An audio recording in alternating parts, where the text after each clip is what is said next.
10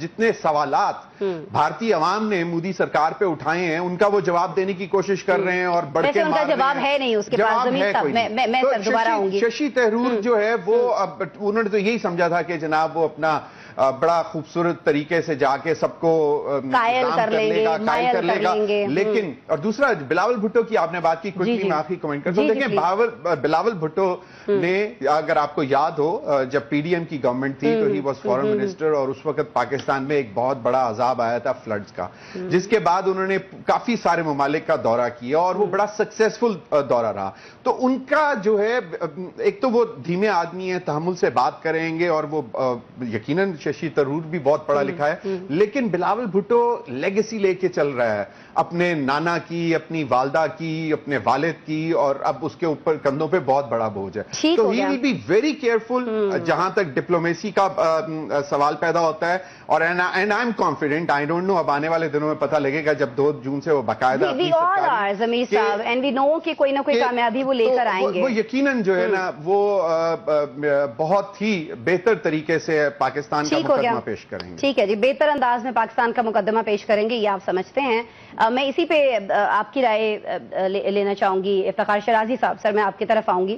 بھارتی وفد کی بھی چونکہ ابھی بات ہو رہی تھی, تو امریکی حکام سے ملاقات کے بعد ہم نے دیکھا کہ جو اعلامیہ تھا جس میں بہت زیادہ کوشش کی گئی بھارتی وفد کی جانب سے کہ کسی طور پاکستان کا نام ڈلوایا جا سکے, لیکن وہ ایسا نہیں کر سکا. پھر اگر وکرم مسری کی بات کرتے ہیں تو ان کے ہم منصب کے بجائے ان کے نائب نے ان سے ملاقات کی. تو آپ ذرا ہمیں کچھ سمجھا دیجیے گا, آپ سینئر جرنلسٹ ہیں, سینئر صحافی ہیں, کہ سفارتی زبان میں یہ جو میزبانی ان کی گئی ہے اس کو سر کیا نام دیں ہم؟ نہیں, اس میں تو کوئی شک نہیں ہے کہ بری طرح بھارت ناکام ہوا ہے اپنی سفارتکاری میں, بٹ اس سے پہلے ششی تھرور کی آپ بات کر رہی ہیں, یا بیک ہوم جس طرح کی مودی صاحب اس وقت جا کے عوامی تقاریر کر رہے ہیں, اس سے لگتا ہے کہ جو باہر کی ایک ایروگینس ہے اس کا اظہار ہوتا ہے. وہ کیوں ہوتا ہے, اس کی ہسٹری ہے. آپ کو معلوم ہے کہ جب بھی ہندوستان اس طرح کے کرائسس کا شکار ہوا ہے, 1999 میں کارگل ہو, آپ کو یاد ہوگا اس وقت وجہ یہ کہ ہندوستان چل کے جاتا واشنگٹن, ہمارے پرائم منسٹر کو جانا پڑا, اور ان کی ٹرمز کے اوپر ہم نے چیزوں کو ڈی ایسکیلیٹ کیا. اس کے بعد ہم نے دیکھا ہے کہ پلوامہ میں بھی کچھ ایسا ہوا کہ پھر امریکہ جیسا ملک آیا اور ہندوستان کو سیف گارڈ کیا.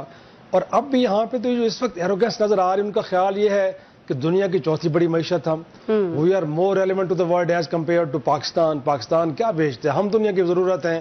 پھر ان کو لگتا ہے کہ اس ریجن کے اندر ہم امریکہ کے اسٹریٹجک پارٹنر ہیں, تو ہم گالم گلوچ بھی کریں گے, اس کے باوجود بھی امریکہ ہمارے ساتھ کھڑا ہوگا, کیونکہ آگے چل کے جو چائنا کو کنٹین کرنا ہے وہ کام تو ہم نے کرنا ہے ان کے لیے, تو لہٰذا ہم دھوس دھمکی کے ذریعے ان سے اپنے کام کروائیں گے. لیکن ان کو اس بات کا علم نہیں ہے آسما کہ اس وقت جو وائٹ ہاؤس میں شخص بیٹھا ہے نا, he is stranger to the even U S establishment. یہ امریکی اسٹیبلشمنٹ کا آدمی نہیں ہے بھائی میرے. ڈونلڈ ٹرمپ صاحب اسٹرینجر ہیں. آپ کو ایڈ کرنا چاہوں گی, ششی تھرور نے اپنے ایک انٹرویو میں یہ بھی بولا کہ جو پہلے سابقہ صدور رہے ہیں امریکہ کے ڈونلڈ ٹرمپ, ان سے صلاحیتوں میں بہت ہی زیادہ کم ہیں. سر یہ اسی لیے بول رہے تھے, وہ اسی لیے بات کر رہے تھے کہ وہ غیر روایتی باتیں کر رہے ہیں. جتنے بھی صدور آئے ہیں, کچھ ایک کو نکال کے جن کو پھر گویا کہ ایلیمنیٹ کیا گیا, باقی سارے تو وہاں کے امریکی اسٹیبلشمنٹ کی زبان بولتے ہیں. تو جو امریکی اسٹیبلشمنٹ کی زبان بولے گا وہ تو پھر اس طرح کی گفتگو نہیں کرے گا جس طرح کہ ٹرمپ صاحب کر رہے ہیں. تو اس لیے ان کو لگ رہا ہے کہ ان کا وزڈم ذرا ڈفرنٹ قسم کا ہے, وہ آرڈنری پرسن ہے, تو اسی لیے. لیکن میرا خیال ہے کہ ان کو سمجھنا چاہیے کہ اس وقت جو امریکہ کی فورن پالیسی کو ڈرائیو کر رہے ہیں وہ ڈونلڈ ٹرمپ صاحب ہیں, کہ جو امریکی اسٹیبلشمنٹ کی زبان نہیں بول رہے ہیں. وہ سمجھتے ہیں کہ دنیا میں جہاں جہاں بھی ڈسپیوٹس ہیں ان کو ریزالو ہونا چاہیے, جو پرانے جھگڑے ختم ہونے چاہیے, جنگیں ختم ہونی چاہیے, دنیا ایک دوسرے کے ساتھ بزنس کرے, اور یہی وہ بات کر رہے ہیں. تو میرا خیال میں ہندوستان کو بات ابھی تک سمجھ نہیں آ رہی. تو اگرچہ اس وقت ہم دیکھیں ریالٹی یہ ہے, پاکستان نے سمجھا دی ہے سر, ریالٹی آسما یہ ہے لاسٹ ورڈ, کہ اگرچہ اس وقت دیکھا جائے تو امریکہ کی فورن پالیسی پہ مسئلہ کشمیر ایگزسٹ نہیں کرتا, لیکن بار بار کئی دفعہ ڈونلڈ ٹرمپ صاحب یہ کہہ چکے ہیں کہ اس مسئلے کو ریزالو کرنے کے لیے امریکہ سالس کا رول پلے کر رہا ہے. اس سے نیو نارمل جس کو ہندوستان کو میرے خیال میں ایکسیپٹ کرنا چاہیے. ایکسیپٹ کرنا چاہیے, یہ نہ صرف خطے کے امن کے لیے بلکہ پوری دنیا کے امن کے لیے. ظاہر ہے جس طرح سے دونوں قوتیں سامنے آ گئی تھیں ابھی پچھلے دنوں, کہ پوری دنیا کے امن کے لیے ایک بہت الارمنگ سچویشن تھی, اس سے بچنے کے لیے مسئلہ کشمیر کا حل ہونا یقیناً, شرازی صاحب آپ نے درست فرمایا سر, بہت زیادہ ضروری ہے. کاشف صاحب, سر میں آپ کی طرف آؤں گی. جب ہم سفارتی محاذ کی بات کر رہے ہیں تو اپنے نظریاتیوں سے 80 مخالف ششی تھرور کو امریکہ بھیج کر آپ کیا سمجھتے ہیں کہ نریندر مودی اور جے شنکر جو ہیں وہ خود بھارت میں کیوں متحرک ہیں سر؟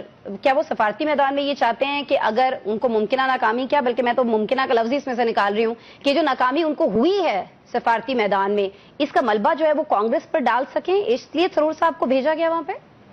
بسم اللہ الرحمن الرحیم. دیکھیں، میں نہیں سمجھتا ہوں کہ اس مقصد کے لیے تھرور صاحب کو وہاں پہ بھیجا گیا. بنیادی طور پہ یہ تاثر دینے کی کوشش کی گئی ہے کہ جو بھی بھارت کے ساتھ ہوا، اس میں برسر اقتدار جماعت اور اپوزیشن جماعت دونوں ایک پیج پہ ہیں اور دونوں کی یکسو پالیسی ہے اگینسٹ جو پاکستان ہے. سائملٹینیسلی دیکھیں، بلاول صاحب کو ہم نے لانچ کیا جبکہ بلاول صاحب خود ایکس وزیر خارجہ ہیں، اور ہم نے ان کو لانچ کیا جبکہ ہمارے پاس تو وزیر خارجہ اسحاق ڈار صاحب جگہ جگہ جا بھی رہے ہیں. ہم نے اس لیے لانچ کیا کہ ہمیں پتا ہے کہ ہم بھی یہ تاثر دینا چاہتے ہیں کہ پولیٹیکلی تمام سیاسی جماعتیں ایک پیج پہ ہیں. بھارت نے جو کیا ریچمنڈ اور چند ادارہ جاتی فیصلوں کے ہاتھ کے اوپر ہے.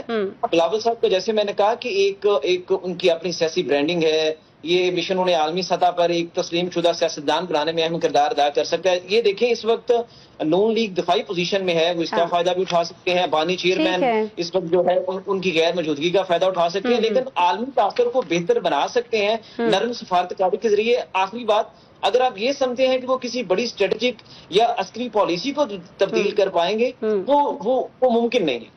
ٹھیک ہو گیا جی، بریک لیتے ہیں ناظرین پروگرام میں، اور بریک کے بعد جب ہم آپ سے ملیں گے تو کچھ بات کریں گے، کچھ ذکر کریں گے تحریک انصاف کا، جس کی جانب سے ایک بار پھر بھرپور توانائیاں جمع کر کے بھرپور تحریک چلانے کی تیاری ہو رہی ہے. یہ تحریک کس کے خلاف ہے اور یہ تحریک اب کی بار کامیاب ہو پائے گی نہیں ہو پائے گی، اس کے مقاصد کیا ہیں، اس پر بات کرتے ہیں بریک کے بعد. ویلکم بیک جی. بات ہوگی اس خبر پر جو آج اڈیالہ جیل سے آئی. بیرسٹر ظفر نے اڈیالہ جیل میں عمران خان سے آج ملاقات کی اور اس کے بعد میڈیا سے انہوں نے گفتگو کرتے ہوئے کہا کہ بانی کا کہنا یہ ہے کہ ان کے دروازے اسٹیبلشمنٹ سے بات چیت کے لیے ہمیشہ کھلے ہیں.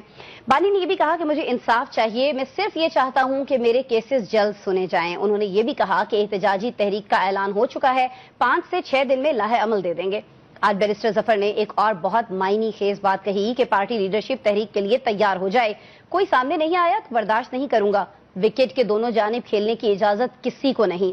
ناظرین، یہ کون لوگ ہیں جو وکٹ کے دونوں جانب کھیل رہے ہیں؟ تحریک سے پہلے ان کی چھانٹی کیوں نہیں ہو جاتی اور کیا ان کی موجودگی میں پارٹی تحریک چلا سکے گی؟ یہ امپورٹنٹ سوالات ہیں، ان کے جوابات جو ہیں اب وہ جان لیتے ہیں. ہمارے ساتھ موجود ہمارے پینل سے ضمیر حیدر صاحب. سر، یہ کون لوگ ہیں جو وکٹ کے دونوں طرف کھیلتے ہیں؟ اور ظاہر ہے کہ اگر ان کی بات کی جا رہی ہے تو کہنا کہ ان کی نشاندہی بھی ہو گئی ہوگی نا، تو نشاندہی ہو گئی ہے تو پھر وہ کیا کر رہے ہیں ابھی تک پارٹی میں؟ دیکھیں، پچھلے جو 2-3 ایونٹس ہوئے جس میں اسلام آباد پہ چڑھائی کرنے کی بات کی گئی اور اس کے بعد پھر اس میں بھی بہت سے لیڈرز ایکسپوز ہو گئے تھے، جن کی طرف ابھی بھی علی ظفر صاحب اشارہ کر رہے ہیں کہ جناب وکٹ کے دونوں طرف کھیلتے ہیں. تو ابھی یہ جب میدان لگے گا تو وہ جب کیا وہ کہاوت ہے کہ جی اے میدان تے اے کوڑے دا میدان، تو اس وقت پتہ لگ جائے گا کہ وکٹ کی دونوں طرف کون کھیلتا ہے.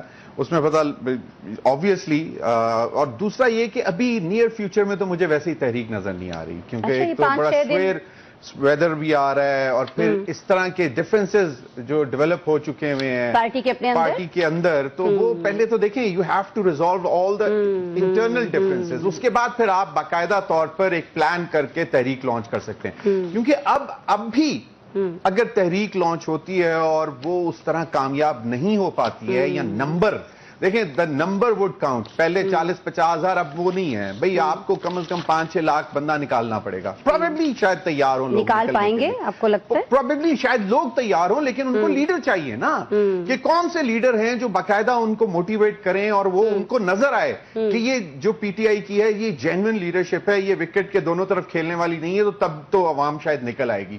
انٹل انلیس یہ نہیں ہوتا تو مجھے ایک تو یہ جو تحریک ہے اس میں وہ جان نظر نہیں آتی. اور جو دوسری انٹرنل ڈفرینسز والی بات ہے نا، وہ بات یہ دیکھیں کہ ابھی فیصل چوہدری صاحب بھی موصوف بتا چکے ہیں، انہوں نے ٹویٹس بھی کر دی عالیہ حمزہ کے حوالے سے. کچھ لیڈرز کے تحفظات تھے، کچھ ان کو پروٹیکٹ کر رہے ہیں، کچھ ان کو پروموٹ کرنا چاہ رہے ہیں، کچھ ان کو جو ہے وہ نہیں چاہتے کہ وہ جو ہے اتنی پاورفل پوزیشن میں آئیں. تو یہ اچھا، اب زیادہ تر جو لیڈرز ہیں جنہوں نے ابھی تک شاید جیل بھی نہیں دیکھی، وہ جیل کے اندر رہے بھی نہیں رہے، یا تھوڑے عرصے کے لیے رہے اور اس کے بعد باہر آ گئے. لیکن جو لیڈرشپ اس وقت عالیہ حمزہ صاحبہ نے بڑا ٹائم گزارا ہے، بڑی سخت صحبتیں جیل کی برداشت کر کے وہ باہر آئی ہیں، ٹھیک ہے، اور وہ جمی رہیں، کھڑی رہیں. تو کچھ لیڈرشپ کا خیال ہے کہ جناب یہ نہیں ان کو نہیں ہم دینا چاہتے, کمانڈ نہیں دینا چاہتے, یہاں ایلیویٹ نہیں کرنا چاہیے. تو اب بات یہ ہے کہ جب تک عمران خان صاحب کے تو ہی از گاٹ اونلی ایئرز, اور وہ بھی ان کے لیے جو ان کو ملنے جاتے ہیں, اس کے علاوہ تو ان کے پاس کوئی سورس نہیں ہے نا کہ وہ وہاں بیٹھ کے کیا بول رہے ہیں, وہ کیا بول رہے ہیں, اور صحیح انفارمیشن مل رہی ہے. اچھا, ابھی آپ نے اپنی گفتگو میں یہ کہا کہ آپ کو نہیں لگتا ہے تو ویدر کنڈیشنز کی وجہ سے, پھر پارٹی کے اندر جو صورتحال ہے, دیکھیں اس ویئر ویدر بھی ہے, دوسرا پارٹی کی انٹرنل کنڈیشنز, اور دوسرا کہ لیڈرشپ کون ڈرائیو کون کرے گی اس تحریک. اب ابھی آپ نے یہ بتا دیا, میں اس پہ یہ جان لیتی ہوں. پھر شرازی صاحب, آپ ہمیں پھر یہ سمجھا دیجئے کہ پھر یہ بیانات کیوں دیے جا رہے ہیں؟ مذاکرات کے لیے دباؤ ڈالنے کی اس کو ہمیں کہہ سکتے ہیں کہ ایک تکنیک ہے, اور کچھ نہیں ہے, ہونے کچھ نہیں جا رہا. ایک تو آسما میں سمجھتا ہوں کہ جب آپ بے موسمی بات کریں نا تو اس کا اثر کوئی نہیں ہوتا. اس وقت مجھے آپ کوئی سمجھائے یہ بات پی ٹی آئی سے یا ایون یہاں بیٹھے بڑے اعلیٰ دماغ لوگ ہیں کہ اس وقت اسٹیبلشمنٹ کو کیا ضرورت پڑی ہے کہ وہ عمران خان کو انگیج کرے, ان سے گفتگو کرے, ان کے لیے کوئی غیر ضروری آسانیاں پیدا کرے. بھائی آپ کے معاملات عدالتوں میں ہیں, آپ وہاں سے ہو کے آئیں اور وہاں سے آپ کو ریلیف ملنا ہے, تو بہتر ہے کہ ایسی وہ بات نہ کریں کہ جس سے الٹا آپ کی جگہ سائی ہو. یہ بے وقت کی باتیں ہیں, نہیں کریں آپ چھوڑ دیں, کیونکہ بار بار کہا جا چکا ہے ان کی جانب سے کہ نہیں کرنی ہے آپ سے بات. دوسرا یہ ہے کہ اس وقت جو حالات ہیں وہ بالکل بھی زوات کی اجازت نہیں دیتے. شرازی صاحب دیکھیں میرے خیال میں اب دوسرا جو مرحلہ ہے وہ تحریک کا, جس کی بات آپ نے کی, جو ہمارا اس سیگمنٹ کا مرکزی نقطہ ہے کہ اگر تحریک چلانے کی بات کی بھی ہے تو کیا اس میں یہ ممکن ہے کہ اس دفعہ کوئی امپیکٹ جنریٹ کر پائیں, کیونکہ ماضی میں ہم نے دیکھا ہے کہ 4-5 کوششیں ہوئی ہیں, اور آخری کوشش پہ تو جو آپ کہہ رہے ہیں نا کہ وکٹ کے دونوں طرف کھیلنے والی بات, یہ شک تو میرے خیال میں دوسری تحریک کے جو ایفرٹ کے بعد ہو گیا تھا کہ کچھ لوگ ہیں کہ وکٹ کے دونوں طرف کھیل رہے ہیں, یا تو جلسوں میں آتے نہیں ہیں, اتنی تاخیر کر دیتے ہیں کہ اس وقت تک جلسہ ختم ہو چکا ہوتا ہے. تو آخر پہ آپ نے اپنے گھر کے فرد کو, گویا کہ بشرا بیوی کو آپ نے لانچ کیا, لیکن اس تحریک کا بھی 26 نومبر کو جو کچھ ہوا آپ کے سامنے ہے. تو میرا خیال ہے کہ ایک تو یہ کہ پارٹی کے اندر اس طرح کے لوگ موجود ہوتے ہیں, تو عمران خان صاحب کو ایک تو یہ چاہیے کہ اس وقت اس طرح کی گفتگو نہ کریں. وہ جیل میں بیٹھے ہیں, باہر لوگوں نے چیزوں کو مینج کرنا ہے, تو ان پہ اننیسیسری دباؤ نہ ڈالیں اور نہ ان سے اننیسیسری ڈیمانڈ کریں. اس میں کچھ تگڑے لوگ بھی ہیں, کچھ کمزور دل بھی لوگ ہیں, کچھ ایسے کہ جیل جانا نہیں چاہتے. تو میرا خیال میں ابھی تو وقت ایسے ہے کہ آپ پارلیمان کے اندر بیسٹ میں اپنا انپٹ دیں, وہاں ایک پریشر بلڈ اپ کریں, عدالتوں میں جا کے اگریسولی کریں. بھائی میرے آپ مجھے بتائیں, آسما ایک لاسٹ ورڈ کہنا چاہوں گا, چیف الیکشن کمشنر کی مدت ختم ہوئے کتنے مہینے گزر چکے ہیں, آپ کے قائد اس خلاف نے کوئی ایک بات کی, ایک خط لکھا ہے پرائم منسٹر کو کہ بھائی نیا بندہ لے کے آئیں. اس طرح کئی اور چیزیں ہیں جہاں پہ آپ ٹف ٹائم دے سکتے ہیں. کم از کم وہ کام تو کریں, اپنے آپ کے وہ کام کریں جو کرنے کے ہیں, وہ کام نہیں کیے جا رہے ہیں. اور اسی طرح سے بات کریں, بجٹ میں عوام کے لیے کوئی ریلیف لینے کی کوشش کریں. اور ابھی سرحدوں پر جو تناؤ رہا ہے اس کے بعد میرے خیال میں بہت سارے لوگ جو پی ٹی آئی کے حامی ہیں وہ بھی یہ کہتے ہیں کہ یہ مناسب وقت نہیں ہے کوئی احتجاج کی کال دینے کا. کاشف صاحب, پچھلا احتجاج ہم نے دیکھا کچھ خاص نہیں تھا, جیسے ابھی ہم ذکر کر رہے ہیں, بات کر رہے ہیں, لیکن اس کے بعد کسی کا احتساب نہیں ہوا, کوئی کسی بڑے قابل ذکر رہنما کو کوئی شو کاز نہیں دیا گیا. تو آپ کو بھی لگتا ہے کہ ابھی وہ لوگ اس کو وہ لیں گے کہ بھائی ٹھیک ہے اب ہم پتہ نہیں دوبارہ سے ہم وہی ساری چیزیں وکٹ کے دونوں طرف کھیلیں گے تو ٹھیک ہے, ہمارے خلاف کون سا کچھ ہونا ہے؟ دیکھیں, وکٹ کے دونوں طرف کھیلنے کی بات کرنا بڑا آسان ہے. وکٹ کے دونوں طرف کھیلنے والوں کو سینے سے لگانے والے خود بانی تحریک انصاف ہے, جنہوں نے نظریاتی لوگوں کو ٹکٹیں نہیں دی اور دوسری پارٹی سے لوگوں کو لا کے ان کو ٹکٹیں دی اور ان کی سروں پہ بیٹھ کے ان کی طاقت سے بیٹھ کے انہوں نے حکومت بنائی. آج وہی وکٹ کے دونوں طرف کھیلنے والے ان کے لیے درد سر بنے ہوئے ہیں, اسی لیے وہ فیصلہ نہیں کر پا رہے ہیں. دوسری بڑی امپورٹنٹ چیز ہے, دیکھیں نون لیگ اور پیپلز پارٹی میں جو لوگ مشکل وقت میں ساتھ کھڑے ہوئے ان کو انہوں نے نوازا, جس کی دور جدید میں اس حاضر دور میں زندہ مثال احد چیمہ صاحب ہے. تیسری بات یہ ہے کہ نواز شریف صاحب اور مریم نواز صاحبہ نے ماضی میں ایک بڑی شدید تحریک چلائی تھی, باجوہ صاحب اور فیض صاحب کے خلاف باتیں بھی کی تھی, لیکن اس کے بعد جب ان کی صلح ہوئی وہ اس وقت ہوئی جب نواز شریف صاحب نے اور مریم نواز صاحبہ نے خاموشی اختیار کی. بانی تحریک انصاف جب تک خاموشی اختیار نہیں کریں گے اور کسی ایسے بندے کو نہیں ٹاسک دیں گے جو صلح کرے, ترلا مارتے رہے, کہیں نہ کہیں تو ترلا لگے گا, اس وقت تک انہیں کچھ ہونے والا نہیں ہے. اس طرح کی گیدڑ بھبکیوں سے تحریکیں چلا کے چیزیں جو ان کے ہاتھ سے مزید نکلیں گی اور سیاسی طور پر نقصان ہوگا. ٹھیک ہے, سیاسی طور پر نقصان تو اس چیز سے بھی ہو رہا ہے کہ علیمہ خان جو ہیں اعظم صاحب, وہ گزشتہ روز مذاکرات کے بعد کہتی ہیں کہ جی بھی اپنے بھائی سے گفتگو کے بعد کہتی ہیں کہ جی مذاکرات کے لیے عمران خان تیار ہیں اور کچھ لینے اور کچھ دینے کی بات بھی انہوں نے کی، لیکن پھر ہم نے دیکھا کہ ان کی بات کی تردید جو ہے وہ انہی کے گروپ کے بیرسٹر سلمان نے کر دی. انہوں نے کہا کہ یہ ذاتی رائے ہے. تو اتنی ساری کنفیوژن موجود ہے پارٹی کے اندر، اتنے سارے اختلافات موجود ہیں، وکٹ کے دونوں طرف کھیلنے والے لوگ موجود ہیں. تو پہلے یہ اختلافات ختم کر لیں، یہ چیزیں، یہ کنفیوژن ختم کر لیں، پھر اعلان کریں نا. کیوں ایسے بے موقع اور بے محل جو ہے اس طرح کی چیزیں اناؤنس ہوتی رہتی ہیں؟ دیکھیں آسما، اگر ہم پاکستان تحریک انصاف کی اس وقت کرنٹ بات کریں کہ وہ اس قابل ہیں یا نہیں ہے، تو اوورسیز میں ان کی کچھ بیس نظر آتی ہے ہمیں. سوشل میڈیا پر تھوڑا بہت ان کا بین الاقوامی طور پر کنٹرول ہے، عدالتی معاد اور بین الاقوامی طور پر خود کو زندہ رکھا ہوا ہے. بانی چیئرمین نے قید میں رہتے ہوئے بھی اب وہ مرکزی محور ہیں. یہ پی ٹی آئی کی ایک بڑی قوت بھی ہے اور کمزوری بھی ہے. دیکھیں اس وقت اندرون ملک تنظیم مکمل طور پر مفلوج نظر آتی ہے. ذیلی سطح پر تنظیم بکھر چکی ہے، رہنما خاموش ہیں یا لا تعلق ہیں. 9 مئی کے بعد جو خوف اور کنفیوژن تھا کی عدم موجودگی کارکنوں کو غیر منظم کر دی. پانی ذہنی طور سیاسی طور پر وہ تیار ہیں، وہ خود کو مظلوم ہیں، مزاحمت و نظام کے خلاف اکیلا سپاہی کے طور پر خود کو پیش کر رہے ہیں. لیکن اسٹیبلشمنٹ کا واضح پیغام ہے کہ بانی کے بغیر نظام چلے گا. ٹھیک ہے، عوام میں حمایت ہے، مگر اس کو پچھلے 1 سال میں وہ ایک دائرے میں نہیں لا سکے، اسے کوئی سمت نہیں دے سکے. اچھا دیکھیں، اگر ہم آخر میں اس کو اس طرح سے بیان کریں کہ فکری سطح پر جو جماعت ہے وہ فکری سطح پر ان کا ایک نظریہ ہے لیکن جماعت تیار نہیں ہے. تنظیمی سطح پر پارٹی بکھری، مقامی سطح پر کمزور، سیاسی سطح پر اگر اس کو دیکھیں تو یوں لگ رہا ہے کہ ان کی زمین جو ہے جہاں پر یہ بیٹھی ہے پاکستان تحریک انصاف وہ کھردری ہے اور ان کا آسمان جو ہے وہ ابرآلود ہے.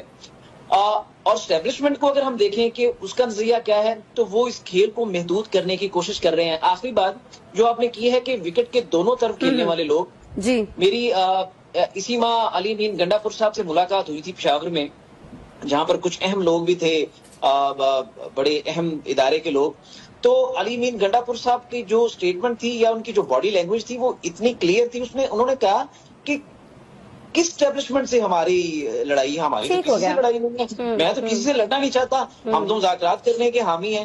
وہ تو بالکل تیار بیٹھے ہوئے ہیں، وہ تو کسی سے لڑائی ابھی کلیئرٹی نہیں ہے نا اعظم. ہم یہی تو بات کر رہے ہیں کہ یہی کلیئرٹی نہیں ہے کہ بھائی آپ نے مذاکرات کرنے ہیں یا آپ نے احتجاج کرنا ہے، تو پھر آپ ڈیٹس کیسے دے دیتے ہیں؟ جی ضمیر صاحب بریک پہ جانا ہے سر. کہتے ہیں کہ جی اسٹیبلشمنٹ سے ہم بات کرنے کے لیے تیار ہیں، اور دوسرا عمران خان صاحب کی طرف سے کہ میں نے انصاف صرف اور صرف عدالتوں سے لینا.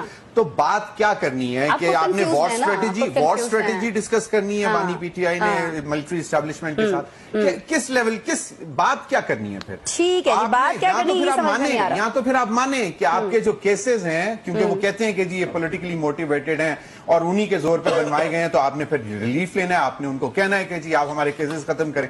جب آپ ایک ٹائم پہ آپ یہ کہتے ہیں کہ جی میں نے صرف اور صرف ریلیف لینا ہے عدالتوں سے، بالکل، تو پھر اسٹیبلشمنٹ سے بات کرنے کا تو کی نہیں بنتا. کنفیوژن دکھائی دیتی ہے. اور ابھی تھوڑی سی کنفیوژن یہ بھی ہو گئی ہے کہ میں بتانا چاہی تھی کہ اگلا ٹاپک ہمارا کون سا ہے، لیکن بریک کے لیے وقت بہت کم رہے گا. بریک لیتے ہیں، بریک کے بعد آپ کو بتاتے ہیں نیکسٹ ٹاپک کے بارے. ویلکم بیک جی. پروگرام میں اب ہم بات کرنے جا رہے ہیں، ذکر کرنے جا رہے ہیں کراچی والوں کا جن پر بجلی قہر بن کر گرتی رہتی ہے. روشنیوں کا شہر ویسے تو اسے کہا جاتا ہے، لیکن آج بجلی کی لوڈ شیڈنگ کے سبب یہ تاریکیوں کا شہر بن چکا ہے، جہاں ایسے علاقے بھی ہیں جو 12 گھنٹے بجلی سے محروم رہتے ہیں. کراچی والے دہائیاں دیتے ہیں، کوستے رہتے ہیں، لیکن اب خبریں اور بھی آ رہی ہیں کہ نیشنل ریگولیٹری اتھارٹی نیپرا کے الیکٹرک کو اجازت دے رہی ہے کہ وہ غیر وصول شدہ بلز اپنے صارفین سے وصول کر لے، یعنی وہ اپنا یہ نقصان بجلی کے نرخ بڑھا کر اس کو میں شامل کر کے پورا کر سکتی ہے. یہ کیا لاجک ہے، کیا منطق اور کیا اصول ہے؟ سننے میں یہ بھی آ رہا ہے کہ اب حکومت جو ہے نیپرا کے اس فیصلے کو چیلنج کرنے جا رہی ہے. ہم کراچی کی تقریباً 2.5 کروڑ آبادی سے متعلق یہ اہم عوامی ایشو اپنے پینل کے سامنے رکھیں گے کہ نیپرا کو ہو کیا گیا ہے. یہ وہی نیپرا ہے نا ممبران سے اپنی تنخواہوں میں از خود 20 سے 22 لاکھ روپے کا اضافہ کر دیا تھا کہ ہم سے زیادہ مستحق کون ہے. اب یہی کہ الیکٹرک ہے کہ اس کے لیے ایسا قانون جو ہے وہ بنایا جا رہا ہے، لیکن کیا قانون میں کسی بھی ایسے فیصلے کی گنجائش ہے؟ یہ کیا جا سکتا ہے؟ یہ ساری چیزیں ضمیر صاحب پہلے تو آپ ہمیں سمجھائیے گا نا، یہ کہ الیکٹرک اتنی چہیتی کیوں ہے سر؟ میں بھی بڑے سال کراچی میں رہی ہوں، میں نے بھی بڑے سارے ان کے مظالم دیکھے ہیں, سہے بھی ہیں جب بجلی نہیں ہوتی تھی, لیکن مہربانی بڑی ہے سر ان کے اوپر. آپ نے جب وہاں پہ رہی ہیں تو آپ نے چہیتا بنا دیا ہے, تو اب اگر وہ چہیتا بن گیا ہے تو پھر ٹھیک ہے. دیکھیں بات پتہ کیا ہے, دیکھیں وہ اب اس وقت ایک پرائیویٹ اینٹی ہے, کارپوریٹ اینٹی ہے, انہوں نے اپنا بزنس بھی چلانا ہے اور پھر انہوں نے اپنی رسپانسبلٹی بھی پوری کرنی ہے, اور وہ ہے بجلی فراہم کرنا. ٹھیک ہے, پہلے تو جو کراچی آدھا یا نہیں تو کم از کم 20 to 25% جو ہے وہاں پہ بجلی چوری ہوتی ہے, کنڈے بے تاشا لگے ہوتے ہیں. ٹھیک ہے, اب آپ بتائیں جو بجلی پرووائڈر ہے وہ ان لاسز کو کہاں سے پورا کرے گا؟ پھر ان کی چوری نہیں کرتے سر, سن لینا, ٹھیک ہے نا. پھر اس کے بعد انہوں نے بہت ہی ہائی ٹینشن کاپر وائرز منگوائی, جو کہ باقاعدہ کاپر وائرز چوری ہو گئی, اور پتہ نہیں کتنے اربوں روپے کا ان کو اس چیز کا بھی نقصان ہوا. ٹھیک ہے, تو بات یہ ہے کہ میں اس کی کوئی سائیڈ نہیں لے رہا. دیکھیں بات یہ پرائم ریسپانسبلٹی ہے کہ اس نے بجلی پرووائڈ کرنی ہے اور سستی بجلی پرووائڈ کرنی ہے. لیکن ان دونوں کام کرنے کے لیے جو ان کے اوپر ذمہ داریاں بن رہی ہیں, جو کہ اسٹیٹ کی بھی کچھ ریسپانسبلٹی ہے, میرے خیال میں وہ بھی پوری کرنی چاہیے. اور دوسرا میرے خیال میں کچھ پریشرز اب پولیٹیکل ہیں, یہ جس وجہ سے اتنا زیادہ اس کو پلے اپ کیا جا رہا ہے, اس میں پولیٹیکل پریشرز یہ ہیں کہ کوشش یہ کی جا رہی ہے کہ کے الیکٹرک کو مینجمنٹ کو چینج کیا جائے, ان کو نکالا جائے, کسی اور کو دیا جائے. یہ بھی ایک گراؤنڈ تیار کیا جا رہا ہے.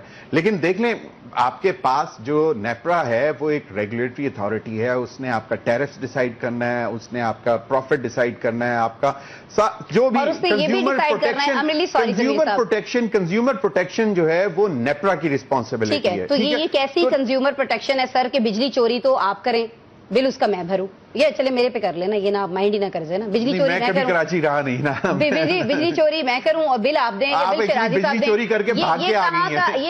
یہ کہاں کا انصاف ہے شرازی صاحب, بتائیں مجھے.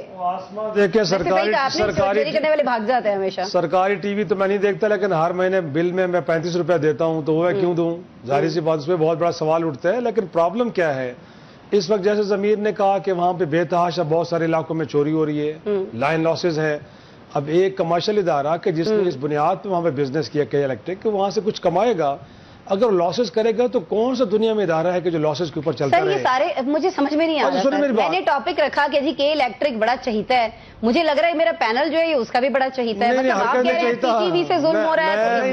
یہاں پہ جو اور ڈسٹریبیوشن کمپنیز ان کے بارے میں بھی یہی بات کروں گا. جس شہر سے میں بلانگ کرتا ہوں, ان کے ساتھ ظلم ہو گیا, ان کی چوریاں ہو گئی, میرے علاقے میں آسما ڈی اے خان میرے علاقے میں 16 گھنٹے کی لوڈ شیڈنگ ہو رہی ہے. اس کے پیچھے بھی ریزن کیا ہے؟ جن علاقوں میں بجلی چوری ہو رہی ہے, یہ ایک نیشنل پالیسی ہے کہ وہاں پہ آپ نے لوڈ شیڈنگ کر کے ہی سر میں نے روکنا ہے. میرا پڑوسی اگر بجلی چوری کر رہا ہے کراچی میں, اس کو میں نے روکنا ہے. الیکٹرک بنائے نا نظام, کوئی نیپرا والے بنائے, کچھ کریں. کے electric is not a law enforcing agency, ٹھیک ہے, وہ صرف اور صرف ریکویسٹ کر سکتے ہیں, مدد مانگ سکتے ہیں لوکل ایڈمنسٹریشن سے, لوکل پولیس سے کہ جی یہ پرابلمز ہیں. تو یہ دیکھیں بات بڑی سمپل ہے. ہاں اگر وہ یہ تو نیپرا ڈیسائیڈ کرے گی کہ جی وہ بہت زیادہ پروفٹ کما رہے ہیں اور کنزیومرز کو جو ہے ریلیف نہیں دے رہے, اور اگر وہ ایسا کر رہے ہیں تو وہ غلط کر رہے ہیں. They should pass on the profit, جو بھی ان کو پروفٹ ہوتا ہے اس کا ریلیف کنزیومرز کو دینا چاہیے. وہ جو پروفٹ ہوتا ہے نا وہ کے الیکٹرک کے جو اعلیٰ عہدیداران ہیں بہت غلط ہے. میں تو کہتا ہوں ان کو تو کٹہرے میں کھڑے کر دینا چاہیے. میں گزارش کروں کہ نیپرا کی حالت وہ ہے کہ جیسے ماضی کے چیف جسٹس صاحب تھے, پہلے بڑکے مارتے تھے پھر اس کے حق میں فیصلہ دیتے تھے. نیپرا کے آپ ریکارڈ اٹھا کے دیکھ لیں, جو کہ الیکٹرک سفارش کرے گا نیپرا اس کے حق میں فیصلہ دے دے گا, بڑکے مارے کا فیصلہ اس کے حق میں دے دے گا. بھائی یہ کہاں کا اصول ہے؟ چوری کوئی کرے بھرے, کوئی آپ نہیں چلا سکتے. آپ حکومت کو کہیں کہ بھائی یہ چوری کا میکینزم روک کے دیں یا ہمیں آپ چلانے دیں. آپ نے کمرشل ایریا پہلے اٹھا کے آپ نے کے الیکٹرک کو دے دیا, اور اگر یہ فیصلہ ان کا ٹھیک ہے اور نیپرا کا فیصلہ ٹھیک ہے, پھر کیوں اویس لغاری صاحب کہہ رہے ہیں کہ ہم اپیل دائر کرنے جا رہے ہیں؟ یہاں پہ جس کا داؤ لگا ہوا ہے وہ کہتا ہے اننے وائی لگائی جاؤ, اور نیپرا جو ہے وہ جب بھی فیصلہ دے گا کے الیکٹرک کے حق میں دے گا. کوئی ایک فیصلہ بتا دے جو کے الیکٹرک کے خلاف دیا ہو. کے الیکٹرک اگر چوری نہیں روک سکتا, کے الیکٹرک اگر بل وصول نہیں کر سکتا, تو کے الیکٹرک اس کا میکانزم حکومت سے بنائے, لا انفورسمنٹ ایجنسی سے بنائے, تو بتائے کہ ہمارا یہ مسئلہ ہے, اس کو ہینڈل کرے. لیکن یہ کہاں کا اصول ہے کہ کے الیکٹرک کہے کہ جی جو بل دے رہے ہیں انہی کو اور رگڑا دیں, اور جو ٹیکس دے رہے ہیں انہی کو رگڑا دیں.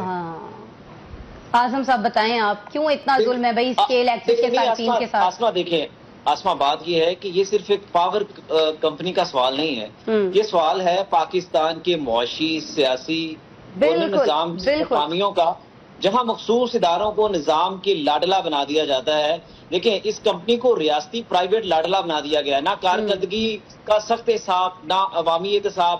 اچھا، سرمایہ کاروں کو اثر رسوخ کا یہ عالم ہے کہ سیاسی جو خاندان ہیں اندرون ملک بااثر جو بزنس مین گروپ ہیں، ان کا اثر وزارت توانائی سے لے کر نیپرا تک، کابینہ تک محسوس کیا جا سکتا ہے. بالکل ہے. اس لیے کمپنی پرفارم نہ بھی کرے تو پھر بھی مراعات اور تحفظ برقرار رہتا ہے. دیکھیں ریگولیٹرز جو ہیں ان کی بے بسی کا یہ عالم ہے کہ وہ ہم آہنگ ہی نہیں ہے.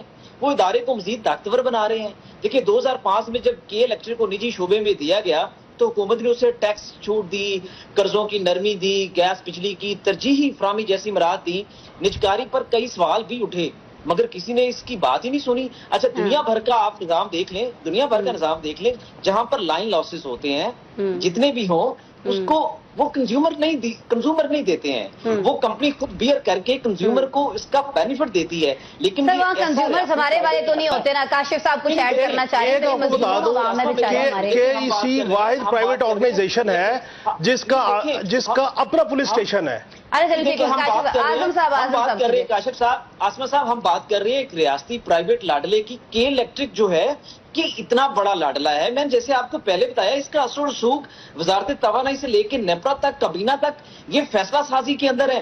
بھائی یہ عوام کو مراعات نہیں دے سکتے ہیں. یہ لائن لاسز کو کس طرح سے اپنا ایک پورا سسٹم ہے. آپ دینا لوگوں کو بینیفٹ. آپ کیوں نہیں دیتے بینیفٹ؟ آپ نے تو لوگوں کا جینا محال کر دیا ہے. آپ یہ کہتے ہیں اچھا مجھے لیکن سر ہم کہیں کس سے؟ اعظم صاحب، ضمیر صاحب، ہم کس سے گئے؟ آپ ان سے لے لیں کہ الیکٹرک واپس اور کہیں کہ جی گورنمنٹ میں پھر پبلک سیکٹر آ کے چلائے. جو پبلک سیکٹر نے وابڈا کا حال کیا، جتنی اس وقت ڈسٹریبیوشن کمپنیز ہیں، آئی ایس کو ہو گیا، لیسکو ہو گیا، وٹ ایور وٹ ناٹ، تو پھر آپ بات یہ ہے کہ اگر کے الیکٹرک آزم صاحب ایک منٹ ذرا سن لیں، ایکسٹرا بینیفٹ دیتے ہیں وہ بینیفٹ آپ نے مطلب یہ ہے یا نہیں بھرنے والے بل دیں یا کہ الیکٹرک واپس لے لیں. میری بات سنیں، بھائی اگر عوام لٹ رہی ہے تو کے الیکٹرک ان کے سوری نیپرا جو ہے ان کے خلاف پروسیکیوٹ کرے. ان کو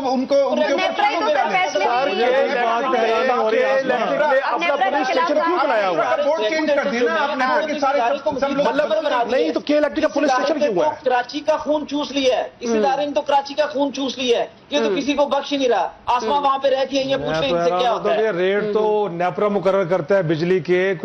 یہی ہے نیپرا ہر فیصلہ کے الیکٹرک کے حق میں دے رہا ہے سر. آپ ایسا تھوڑی ہے کہ وہاں پہ 35 روپے یونٹ ہے تو یہاں 15 مل رہا ہے. یہاں پہ بھی وہی ہے نا، تو نیپرا ہوا نا. پھر بالکل نیپرا لاڈلا ہوا اور نیپرا کا لاڈلا کے الیکٹرک ان کا تو اسی کا فیصلے آ رہے ہیں. سر میری بات سے ان کا پولیس اسٹیشن کیا کر رہا ہے؟ انہوں نے پولیس اسٹیشن کیوں بنایا ہوا ہے؟ آپ بتائیں نیپرا لاڈلا نہیں ہے کہ نیپرا اتنے غلط فیصلے کر رہا ہے، اتنی ساری فیورز دے رہا ہے کہ الیکٹرک کو، لیکن اس کے باوجود وہاں پر بیٹھے ہوئے لوگوں کو پوچھنے والا کوئی نہیں. آزم صاحب، آسما دیکھیں میں تو یہ بات کر رہا ہوں، میں نے اپنی بات شروع اس چیز سے کی ہے کہ اس ادارے کا جو اثر و رسوخ ہے، جو بااثر بزنس مین گروپ ہیں، ان کا اثر و رسوخ وزارت توانائی سے لے کر نیپرا سے لے کر کابینہ تک ہے.